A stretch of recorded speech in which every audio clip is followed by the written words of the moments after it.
લીંબડી શહેરમાં ટ્રાફિક વ્યવસ્થાની સ્થિતિ કથળી બની ગઈ હોય તેવું સ્પષ્ટપણે વિડીયોમાં દેખાઈ રહ્યું છે. ત્યારે લીંબડી શહેરમાં શાક માર્કેટ, સરવૈયા હનુમાન ચોક સહિતના વિસ્તારોમાં અવારનવાર ટ્રાફિક સમસ્યા જોવા મળતી હોય છે. હાલ લીંબડી સરવૈયા હનુમાન ચોકથી શેઠ મનસુખ માધવની દુકાન સુધી ટ્રાફિક સમસ્યા જોવા મળી રહી છે. આ સમસ્યાનું કારણ એક જ છે કે લોકો દ્વારા જાહેર રોડ ઉપર બેફામ રીતે પોતાના વાહનો પાર્ક કરી રહ્યા છે. તેને આ બાબતે ક્યાંક ને ક્યાંક દુકાનદારો દ્વારા પણ આ લોકોને એટલે કે વાહન પાર્કિંગ કરતા લોકોને ના કહેવામાં આવતી હોય છે, પરંતુ છતાં તે વાહનો પાર્ક કરે છે, જેથી ટ્રાફિક સમસ્યા સર્જાય છે અને લોકોને ભારે મુશ્કેલીનો સામનો કરવો પડી રહ્યો છે.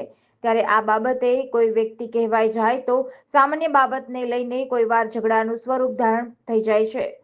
ખાસ કરીને સરવૈયા હનુમાન ચોક અને મનસુખ માધવની દુકાન નજીક બેફામ વાહનો પાર્કિંગ કરેલા જોવા મળી રહ્યા છે. આ વિસ્તારમાં ટ્રાફિક સમસ્યા સર્જાય છે.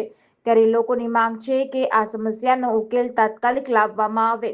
જીડીસી ન્યૂઝ સાથે કલ્પેશ વાઢેર, સુરેન્દ્રનગર.